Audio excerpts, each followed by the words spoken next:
گنج بخش فیض عالم مظہر نور خدا نام پسارا پیر کامل کاملا راہ رہنما۔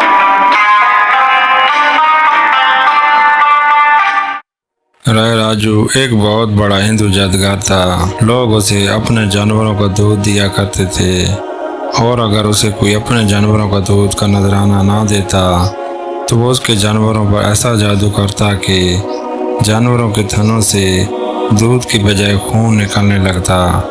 ایک دن ایک غریب بڑھیا تازہ دودھ کی مٹکی لے جا رہی تھی۔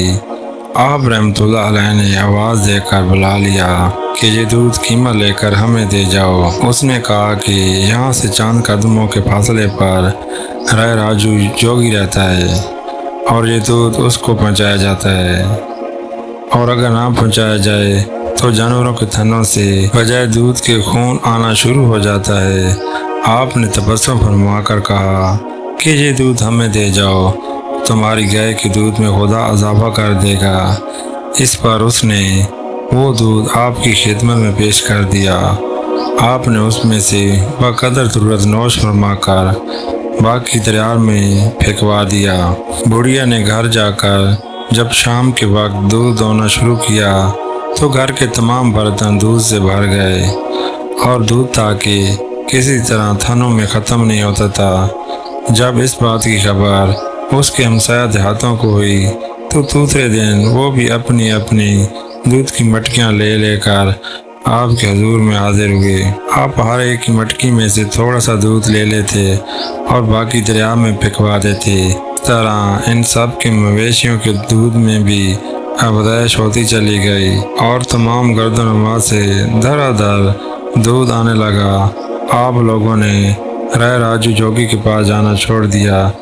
جب اس کو اس بات کا علم ہوا تو وہ آپ کے پاس آیا اور کہا کہ تم نے ہمارا دودھ تو بند کرا دیا، اب وہ کوئی اور کمال بھی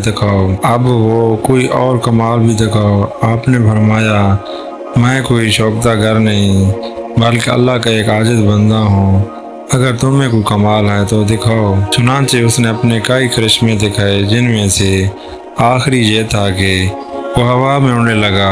آپ نے اپنا نالین اس کی طرف پھینک دیا، جو ہوا میں اڑتے ہوئے اس کے سر پر زور زور سے پڑنے لگا، اور اس کا نتیجہ یہ ہوا کہ وہ واپس آ کر آپ کی خدمت میں پہنچا، اور آپ کے دست مبارک پر اسلام قبول کیا، آپ ہی کے ساتھ رہنے لگا۔ چنانچہ آپ نے اس کو شیخ ہندی کا خطاب دیا اور اس کی روحانی تربیت فرماتے رہے۔ وہ بھی آخری دم تک آپ کی نہایت ہی مخلص مریدوں میں شامل رہا، اور اب اس کی اولاد ہی حضرت کے روضہ مبارک کی مجاورت کر رہی ہے۔